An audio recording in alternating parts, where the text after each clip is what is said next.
programa Palavra Ética, como nós já dissemos na nossa última entrevista, entra naquele período que todo ano eleitoral é exigido de nós. É um programa especial, Palavra Ética Especial Eleições, onde nós entrevistamos as pessoas candidatas naquele período, na ordem que estiver sendo exigida pelo tipo de eleição. Esse ano nós temos eleições municipais e nós temos aqui em Belo Horizonte vários candidatos e várias candidatas.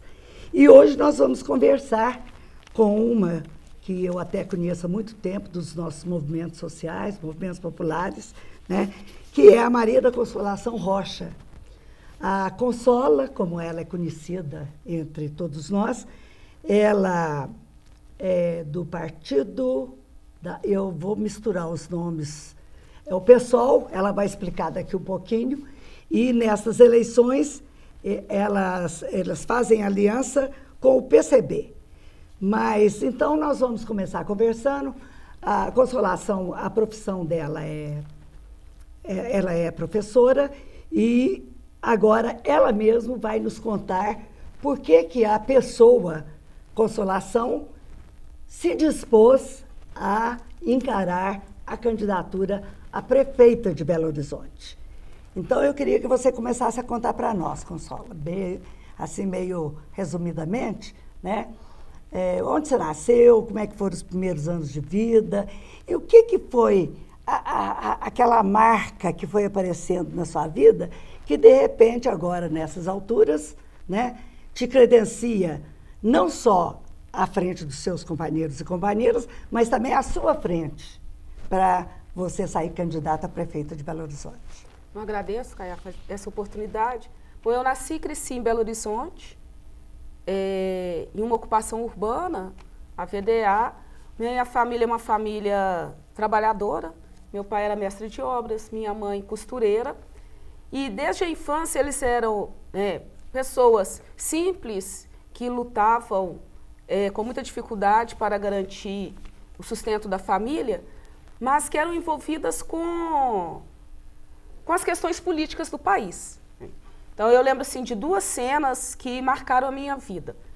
Uma da minha mãe, a gente criança, eu e meu irmão, minha irmã ainda não tinha nascido, ela sentada com uma revista Cruzeiro, mostrando, lendo para a gente e falando sobre a guerra no Vietnã. E o meu pai, eu já sabia ler e escrever, por volta de 8 anos de idade, estavam acontecendo eleições, e ele colocava como tarefa que eu ficasse no horário que ia passar os resultados, as parciais, né, porque era contagem manual de votos, aí passava as parciais no rádio, para eu acompanhar a votação da candidatura que ele apoiava. Então eu tinha que ouvir aquele programação todinha, prestar bastante atenção para anotar corretamente a votação parcial da candidatura que ele apoiava e entregar no final do dia para ele. Além disso, minha família era muito religiosa e eu comecei a participar no movimento da igreja, na paróquia São Pio X.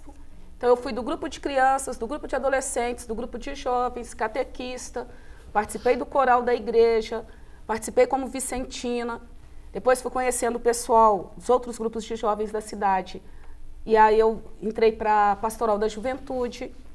Então, fui tendo uma vida de participação nas lutas da cidade. Em seguida, quando eu entrei para a Prefeitura Municipal de Belo Horizonte, em 85, comecei a ter contato mais direto com o movimento sindical, porque quando trabalhava no comércio, eu era filiada, mas não tinha uma participação sindical. Quando você entrou para a Prefeitura, você entrou como professora? Professora concursada, em 1985. Uhum. No final do ano, 8 de novembro de 1985. E em 1º de janeiro de 1986, eu fui lotada, aí eu mudei de escola, eles perguntaram quem queria mudar de escola, porque eu trabalhava naquele horário intermediário de 3 às 7, aí eu fui para uma escola nova, a Escola Municipal Cônigo Raimundo Trindade, que fica no bairro Piratininga, a escola na qual eu trabalho até hoje. Então, tem 26 anos que eu estou na mesma escola, trabalhando com a mesma comunidade escolar. Então, a partir daí, eu fui acompanhando as lutas da categoria. Então, em 1986, nossa escola participou da greve, mas participou sobretudo da greve de 1987. Eu fui eleita para o comando de greve como representante de escola, e desde 1987 foi uma greve longa, o governo era o Newton Cardoso, foi uma greve conjunta do funcionalismo público estadual e o funcionalismo público municipal. E a partir daí eu participei de todos os comandos de greve da minha categoria. Entrei na direção colegiada da UTE, ainda era UTE, né, que acompanhava a rede municipal. Depois entrei na direção do Sindiúte, fiz parte da direção estadual do Sindiúte, fiz parte da executiva nacional da CUT, da executiva estadual também da CUT, e do Sindirrede BH, que é o sindicato hoje que representa a rede municipal de educação. E também fui militante, né, até final de 2004, do Partido dos Trabalhadores, tendo sido membro 2 vezes da executiva estadual do Partido dos Trabalhadores. Deixa eu te fazer uma pergunta antes de você continuar, porque se refere um pouco atrás. Você, evidentemente, estudou na escola pública. Como que você enxergava, naquele tempo, a formação adquirida na escola pública e a que era conseguida através da escola particular, da escola privada? Bom, a minha formação foi assim, estou com 49 anos, né? Então, na minha infância, nós tínhamos os grupos escolares, eram as escolas reunidas, eu estudei na Escolas Reunidas Santa Lúcia. E as professoras, eu tive uma professora da 1ª à 4ª série, a dona Vera, era uma professora, assim, que marcaram muito, porque elas trabalhavam, a escola era dentro da vila, e elas tinham um compromisso muito grande com as crianças, né? Então, independente, elas não tratavam da seguinte forma, a gente está dando aula aqui, são essas crianças pobres. Não, cobravam de todas as crianças a participação, o respeito, o compromisso com a educação. Então, isso me marcou muito. Da 5ª à 8ª série, eram poucas as escolas públicas. Então, a prefeitura tinha um esquema dos vereadores darem bolsas de estudo. Então, eu lembro que minha mãe batalhou porque eu queria continuar estudando, a família achava importante continuar estudando, mas a gente não tinha condições de pagar a escola. Ela conseguiu meia bolsa, aí eu fui estudar no Colégio Renascença, andava quase 4 quilômetros a pé todos os dias para ir para a escola, e não tinha dinheiro para pagar. Então, eu fui trabalhar como empregada doméstica. Então, da 5ª à 8ª série, eu trabalhei como empregada doméstica para pagar a escola. Depois, na militância na igreja, a dona Sena era um casal que não necessariamente casados. Era um senhor solteiro e uma senhora viúva, né? A dona Sena, e a gente chama ele de tio Pio. Eles que articulavam o trabalho com as crianças, eles também davam muito incentivo para as crianças estudarem. Então, a dona Sena, para várias das meninas, né, muitas meninas, incentivou da gente fazer a prova no Instituto de Educação. Então, fiz a inscrição, passei na seleção do Instituto de Educação para fazer o curso de magistério. E aí eu tinha que trabalhar para pagar a passagem, né? Então, eu trabalhei 1 ano como faxineira na igreja, depois eu fui trabalhar como balconista, trabalhei como office girl, auxiliar de escritório, secretária, trabalhei com divulgação de livros, e aí eu comecei a trabalhar como professora. E fiquei nessa profissão por uma opção, porque eu tinha feito... Porque naquele período de 18, 19 anos, fazia vários concursos. Um deles que eu fiz para funcionária pública federal, eu fui chamada para trabalhar na Polícia Federal.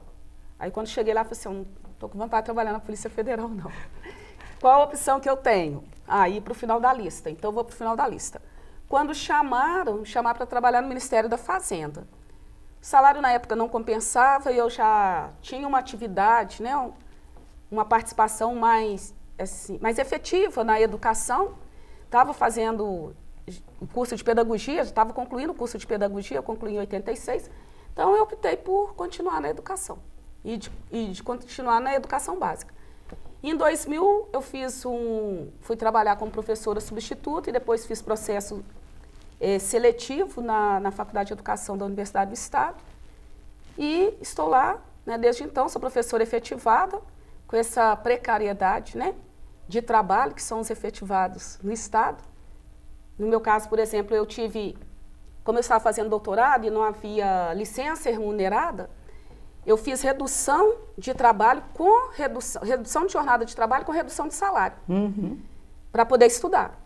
E quando chegou a Lei 100, me pegou nessa situação. Então, eu fiquei, né, com as 10 horas e tenho trabalhado hoje na Faculdade de Educação, acompanhando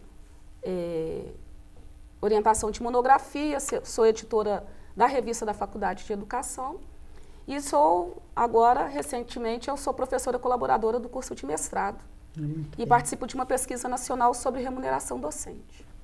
Tá bom, Consola, vamos entrar agora na questão dos partidos políticos. Então, você estava começando a dizer que a tua primeira opção partidária foi o PT. Então, eu queria saber, primeiro, o que te moveu a procurar o partido político? E depois, por que o PT? E depois, como que se deu a tua ida para o PSOL? Então, nessa militância... E saindo das siglas, fala o nome de todos. Então, nessa militância sindical e essa militância também na Pastoral de Juventude, nós fomos tendo contato com os partidos. E eu fui acompanhando, né, esse processo. Então, eu fui para o comício das diretas já, participei dos debates da Constituinte, acompanhando esse movimento. Aí eu fiz a opção de entrar para o Partido dos Trabalhadores. Aí fui militante muitos anos do Partido dos Trabalhadores, mas chegou naquele momento... Mas por que você fez opção pelo partido político? Você podia fazer opção por continuar nos movimentos, por exemplo, se você fosse muito religiosa, na própria pastoral e tal. Eu queria que você contasse, né, para as pessoas que estão nos assistindo, por que chega uma hora por que foi importante para você fazer uma opção, não só política, porque político nós todos somos. Político partidário. Né, mas para a política partidária. Foi na compreensão daquele momento da necessidade de construirmos um instrumento de disputa de poder no país, né? E o Partido dos Trabalhadores, ele surgiu com essa perspectiva, né? Mesmo antes de ser militante sindical, partidário, eu acompanhava, né? Acompanhava pelos jornais, as reportagens sobre a CONCLAT, né? A criação da Central Única dos Trabalhadores. Então, eu vi essa importância, e mesmo participando da Pastoral da Juventude, essa importância de ter uma ação coletiva organizada com uma intencionalidade de mudança de destinos. E o partido político, ele tem essa perspectiva, né? Então, fiquei no Partido dos Trabalhadores durante esses anos, nessa perspectiva de construção, de alteração de destinos no nosso país.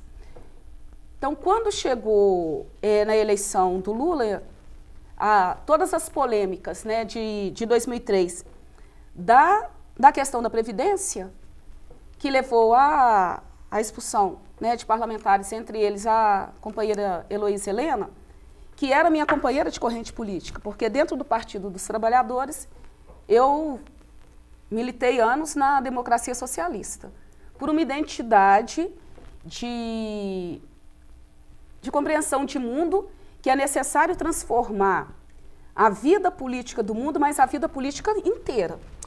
É até interessante você falar isso, e eu vou te pedir para dar uma cortada agora, nós vamos fazer um pequeno intervalo, mas vamos retomar nesse ponto. Quando você fala que você era dentro do PT, você era da democracia socialista. Por quê? Existem alguns palavrões na política que eu aproveito quando vocês vêm aqui para a gente traduzir. Então, você vai começar explicando para nós o que era uma tendência e o que era essa tendência socialista dentro do PT. Bom, dentro de um minuto nós estamos de volta.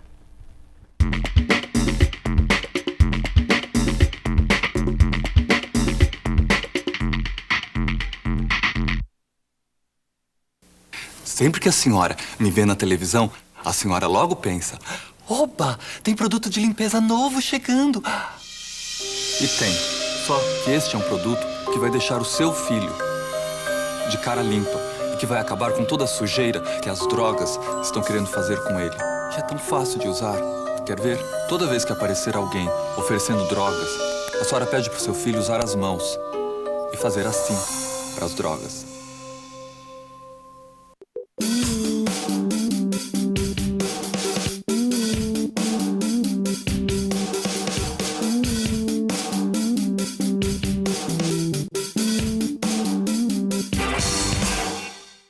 Socorro, não estou sentindo nada. Não vai dar mais pra chorar, nem pra rir. Socorro, alguém me dê um coração, que esse já não bate, nem apanha. Por favor, uma ajuda pequena, qualquer coisa que se faça, um aviso, um telefonema. Socorro, alguma rua que me dê sentido, em qualquer cruzamento, acostamento, encruzilhada. A exploração sexual de crianças e adolescentes é crime. Se você presenciar qualquer ato desse tipo, denuncie. A ligação é sigilosa e gratuita. Com a sua ajuda, podemos mudar o destino de muitas crianças.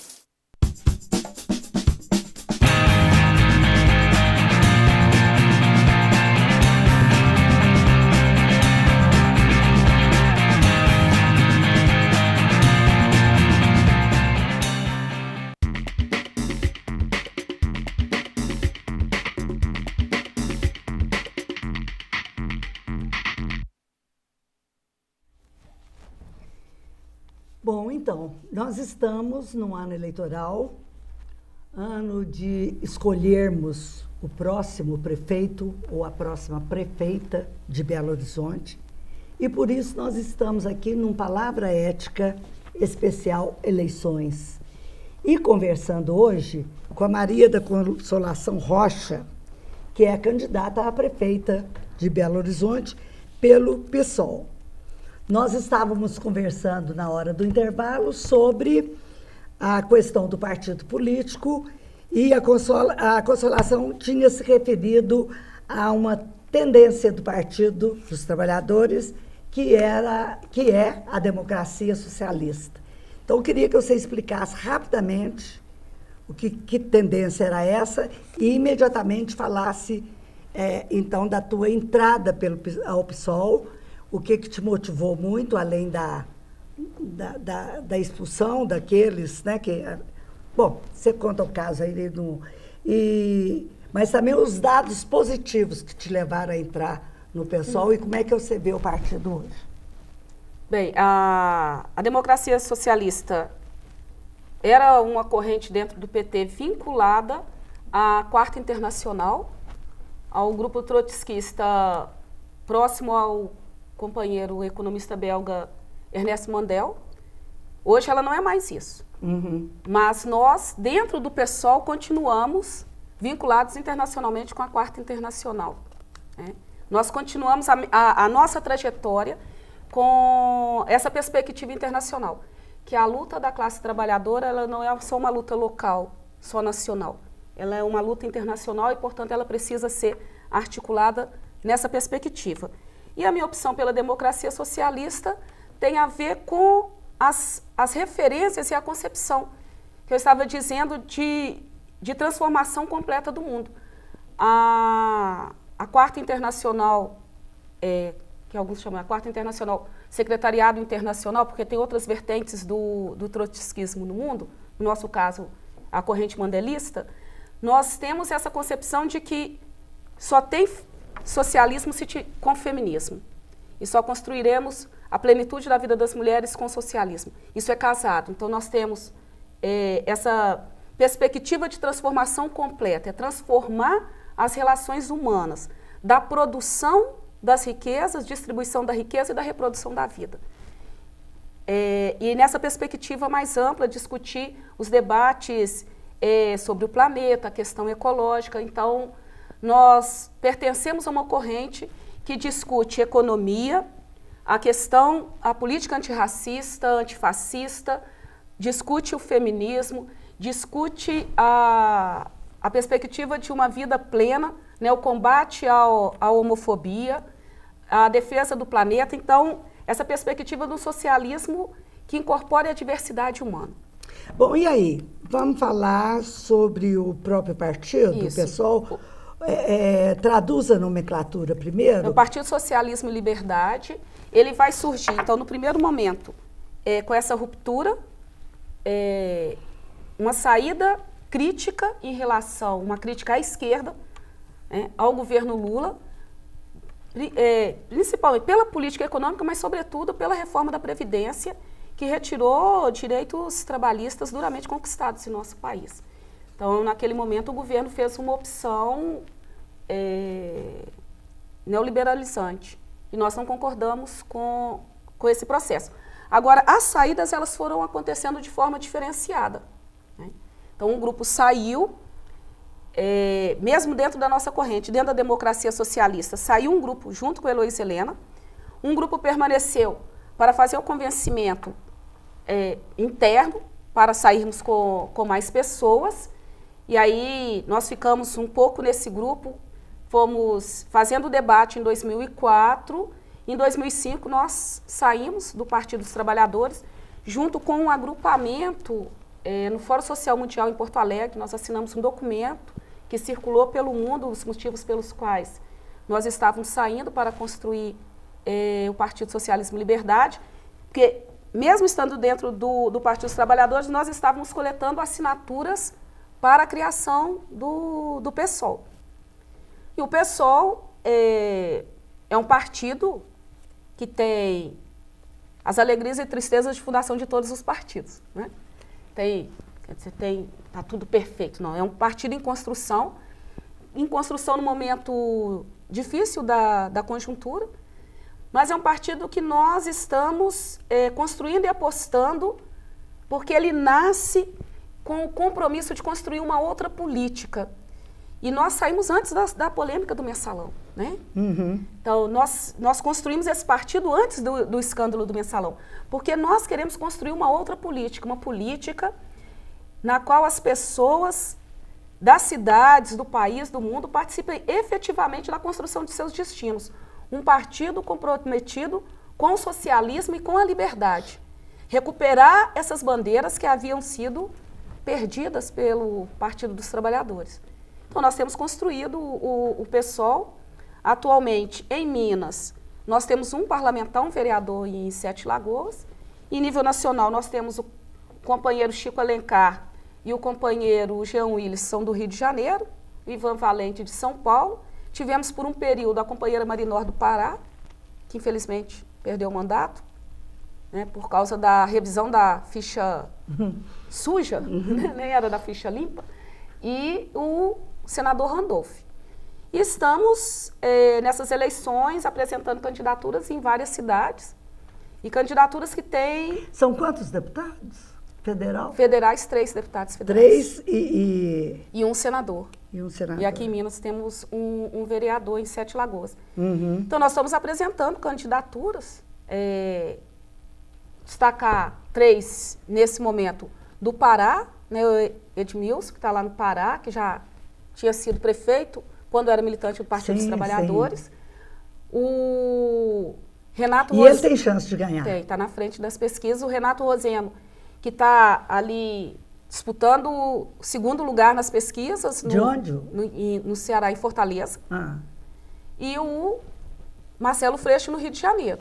São candidaturas que têm articulado com os movimentos das cidades, né? Uhum. Porque nós acreditamos, quando nós estamos dizendo assim, nós queremos construir uma outra política, nós estamos construindo diálogos com pessoas que já estão fazendo essa outra política.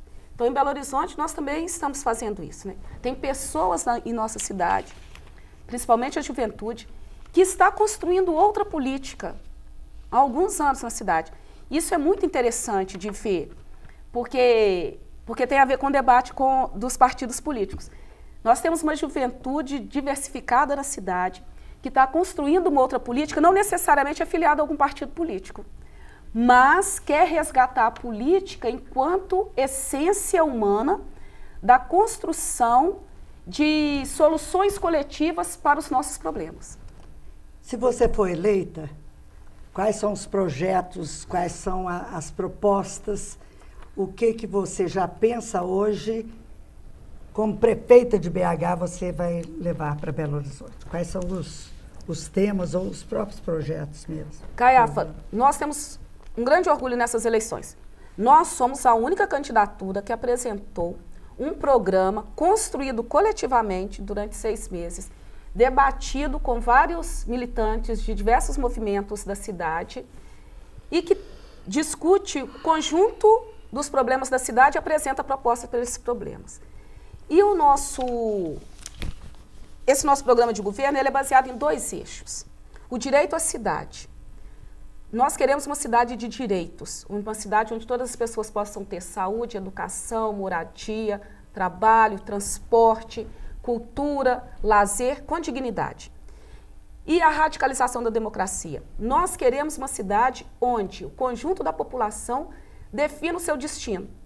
Nós não podemos continuar aceitando que 1% de poderosos, das empreiteiras, dos banqueiros, dos donos do transporte coletivo, defina o nosso destino.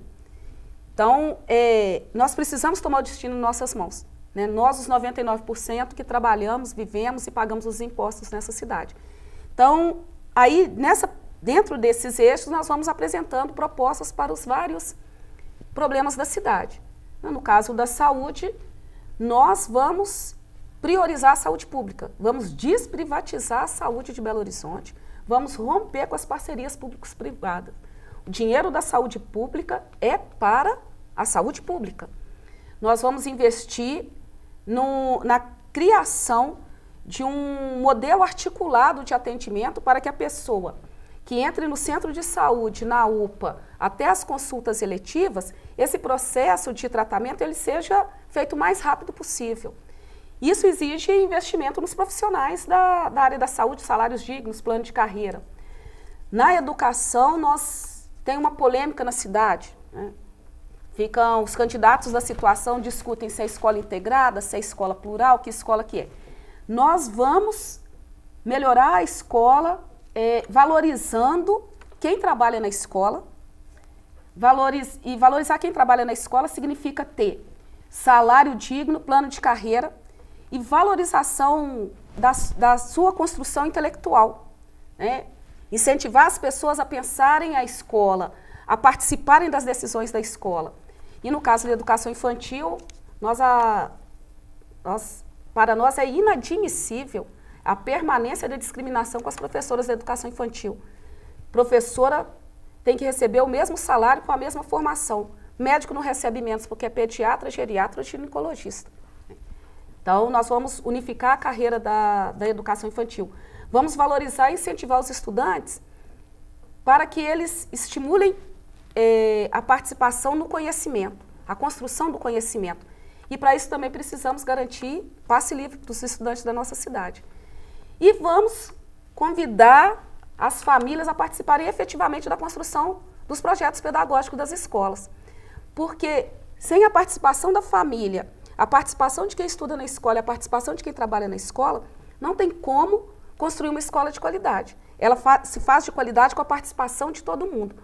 Hoje nós temos uma perversidade, que é um grupo que está há 20 anos na Prefeitura Municipal de Belo Horizonte, fora da sala de aula, querendo ordenar o trabalho de quem está dentro da sala de aula.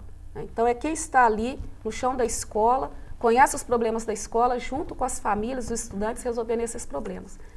Do ponto de vista da mobilidade humana, que é um debate que o pessoal de Fortaleza coloca, porque a mobilidade urbana centra muito mais nos veículos, né? No tipo de transporte.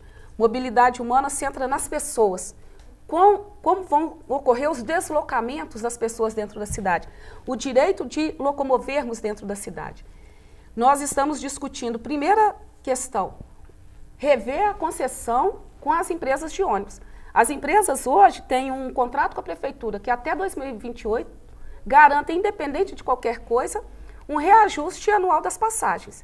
Então, o que acontece conosco que vivemos na cidade é, de presente de Natal, nós recebemos aumento da passagem, ou seja, o dinheiro que sai do nosso bolso. Enquanto isso, os empresários recebem um gordo aumento dos seus lucros. Então, a revisão do contrato dessas concessões vai garantir imediatamente a redução do preço das passagens, o passe livre para todos os estudantes e o passe livre para a população nos finais de semana. Isso a gente já viu em Belo Horizonte acontecer outras vezes.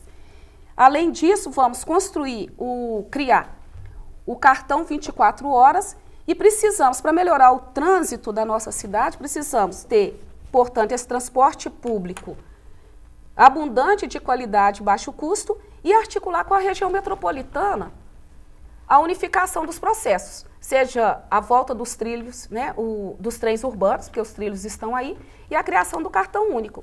Consola, infelizmente nosso tempo terminou, mas já vai ficar aqui um convite para você voltar depois das eleições para a gente continuar essa conversa aqui, que eu acho que é fundamental, pode me cobrar, porque é muita gente pedindo entrevista e às vezes a gente esquece das promessas feitas, mas eu quero que você me lembre.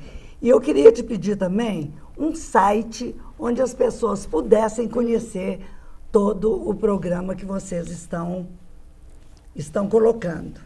Bom, primeiro, nós queremos estar aqui no segundo turno. Porque se todas as pessoas, se todas os 30% das pessoas que não concordam com o que está acontecendo na nossa cidade hoje, apoiarem a nossa candidatura, nós estaremos no segundo turno. E eu quero muito ser a primeira mulher a governar Belo Horizonte. E para conhecer mais as nossas propostas, maria50.blog.br. Ótimo. Nós vamos, inclusive, transcrever para a tela, de modo que as pessoas possam pegar. E eu queria te agradecer demais de você ter aceito, em cima da hora, né, para vir ter essa conversa aqui.